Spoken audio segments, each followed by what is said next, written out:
Hasan semakin paham kapan hantu kepala jadi-jadian itu tidak pergi mencari mangsa, yaitu setiap Selasa malam. Artinya hari ini istri Dadang akan keluar mencari mangsa. Hasan pun berpamitan pada Dadang, tapi dia sengaja membuat janji untuk bertemu pada malam harinya. Hasan akan membawa mesin pompa air milik pamannya, yang kebetulan memang sudah rusak. Dia sudah menyusun rencana untuk membongkar kelakuan istri Dadang. Tapi sebelum menangkap basah perempuan jadi-jadian itu, dia akan menjelaskan pada Dadang mengenai resiko yang dihadapinya jika terus beristrikan perempuan itu. Malamnya tepat seusai sholat maghrib, Hasan berangkat menuju rumah Dadang. Dia membungkus mesin pompa air milik pamannya menggunakan karung. Langit di atas terlihat memerah, seperti hujan akan turun malam ini. Tapi Hasan sudah menyiapkan jas hujan sebagai langkah antisipasi. Suara katak di pesawahan bersautan, seolah memanggil hujan agar segera turun.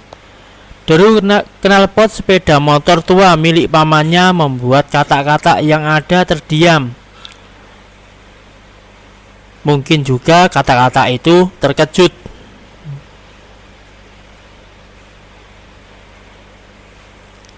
Setibanya di rumah Dadang, Hasan langsung menyerahkan mesin pompa air yang kebetulan Dadang masih ada di teras rumahnya, tempat dia membuka reparasi dinamo. Jemari Dadang dengan cekatan membuka setiap bagian dari mesin pompa air itu.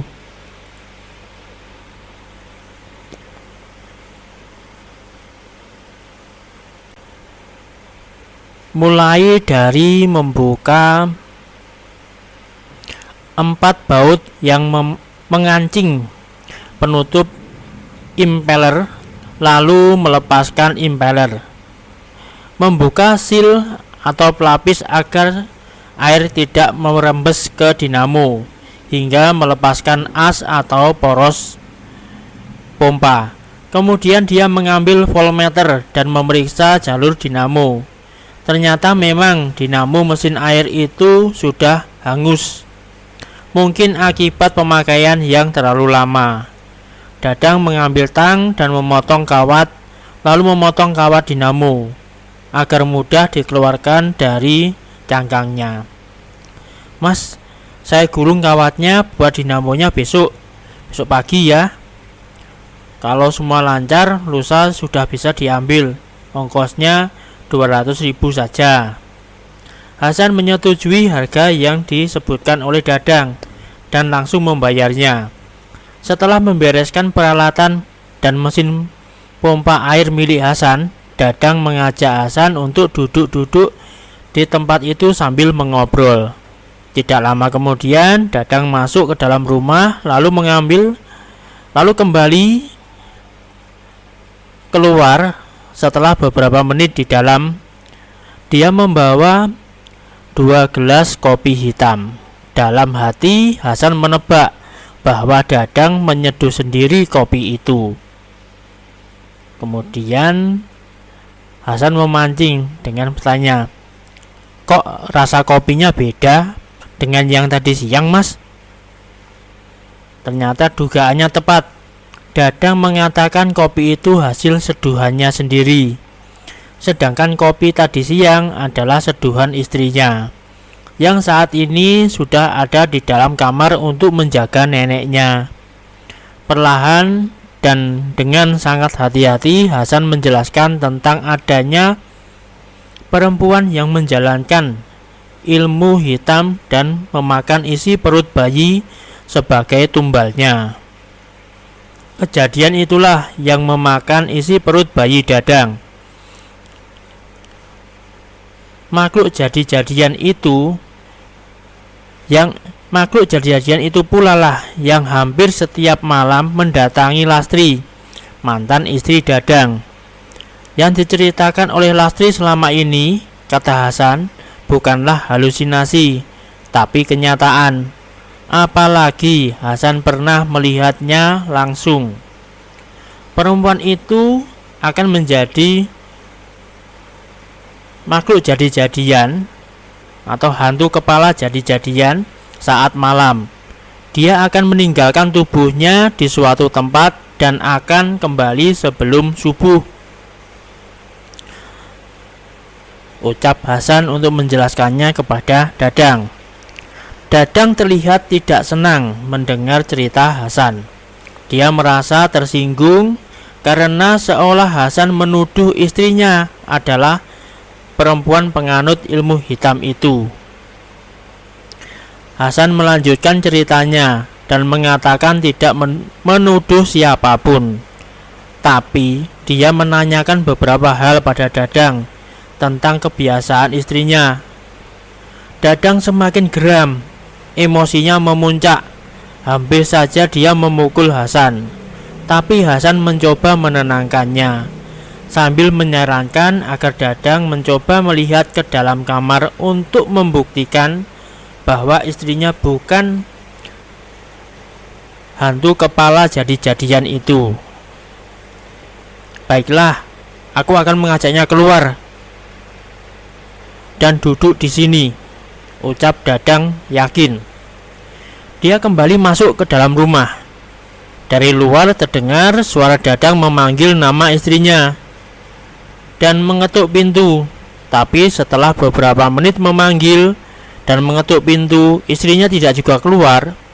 Pintu kamar itu terkunci dari dalam. Dadang mencoba mengintip melalui lubang kunci.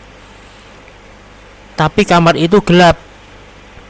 Hanya ada cahaya temaram seperti berasal dari sebuah lampu minyak.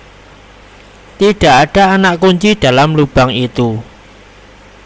Dadang bergegas menuju ke ruang tengah rumahnya. Tempat anak kunci cadangan digantung pada paku di tembok. Lalu memilih anak kunci untuk kamar itu. Dengan jantung yang berdebar sedikit lebih kencang, Dadang memasukkan anak kunci itu pada lubangnya. Dia memutarnya perlahan, kemudian membuka pintu itu. Dadang tersentak, kaget melihat isi dalam kamar.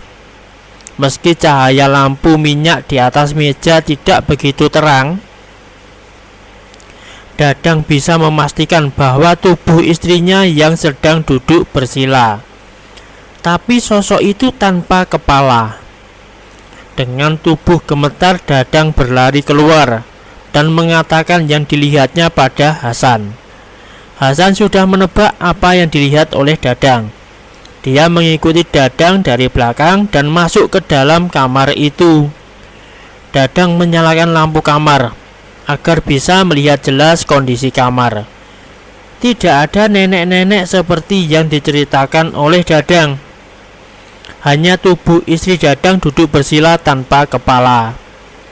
Hasan menenangkan Dadang yang tampak panik dan shock. Dia kembali menjelaskan tentang perempuan jadi-jadian, lalu menyarankan agar Dadang menggeser tubuh istrinya beberapa sentimeter.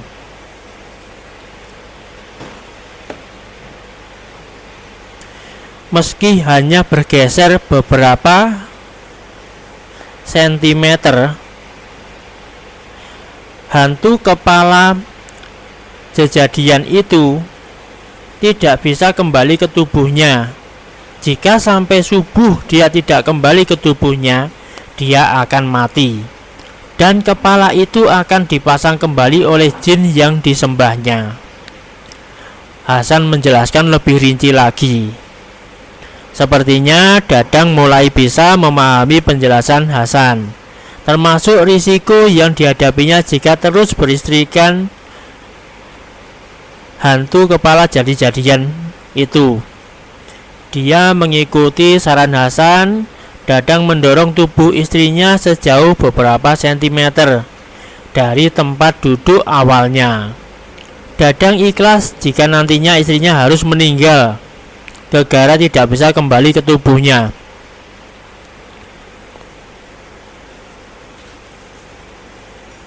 Keduanya menunggu hingga menjelang subuh.